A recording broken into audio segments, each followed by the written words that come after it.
Hola, soy Gabriela Calderón y hoy les quisiera presentar una explicación de por qué los carros son tan caros en el Ecuador comparado a otros países.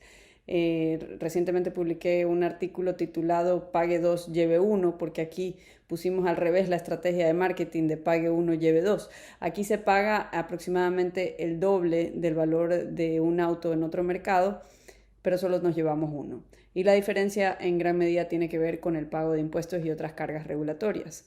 El periodista Javier Ramos reportó para el diario El Universo el año pasado que 60% del costo de un vehículo corresponde a impuestos y cargas regulatorias.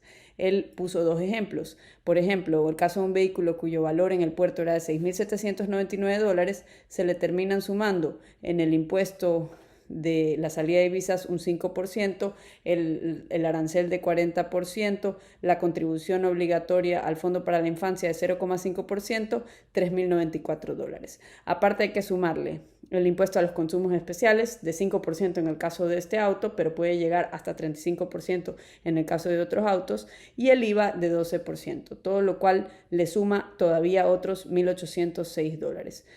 El vehículo termina costándole al consumidor $11.699 o un 72% adicional. Esto se empeora si vamos a vehículos de una gama superior. Un vehículo que en el puerto costaba $20.562 terminaba costándole al consumidor $41.008, un incremento de 99%. Efectivamente, paga dos, se lleva un auto con un side de impuestos. En un ejemplo más detallado también podríamos incluir el impuesto al rodaje y el impuesto a la propiedad del vehículo, que es inusualmente caro. La matrícula aquí en Ecuador es mucho más cara si lo comparamos, por ejemplo, con Estados Unidos. ¿Cuáles son los principales problemas? Porque hay realmente 7 impuestos que afectan directamente el valor de los autos, pero digamos los más problemáticos vendrían a ser los aranceles.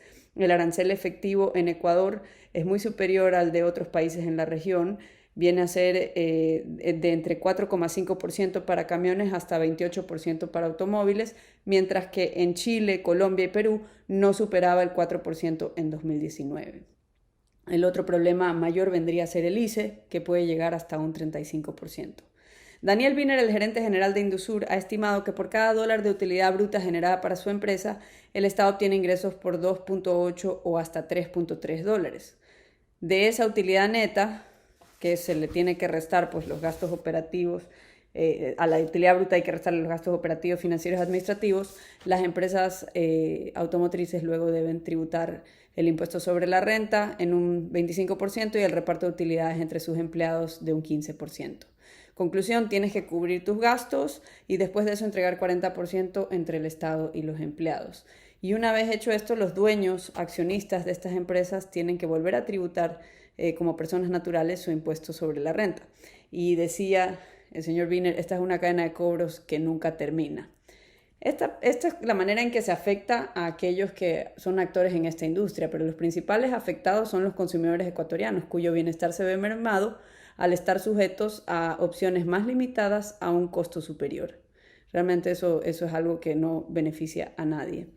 Otro problema es para el medio ambiente, porque quisiéramos que poco a poco el parque automotor se vaya renovando y cada vez más personas conduzcan autos que son más seguros y que contaminan menos. Pero hasta el año 2021, 69% de la flota de camiones del país tenían 20 o más años de antigüedad.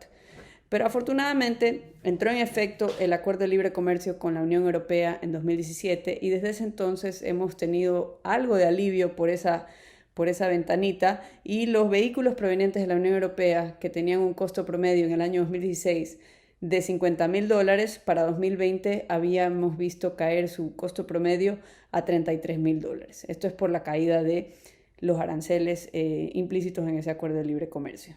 Es positivo que el gobierno negocie más de estos acuerdos para que más personas tengan más opciones y se puedan beneficiar, pero se podría desde ya darle un alivio a los consumidores, eliminando, digamos, reduciendo de manera unilateral los aranceles y eliminando el ICE, el impuesto sobre los consumos especiales. Hacerlo generaría tantas ventas en el sector que quizás no mermaría la recaudación fiscal.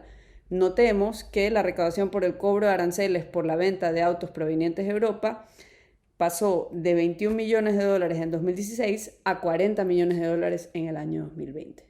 Es decir, que eso podría repetirse si se da una mayor liberalización de la importación de autos. Muchas gracias por acompañarnos el día de hoy. Hasta la próxima.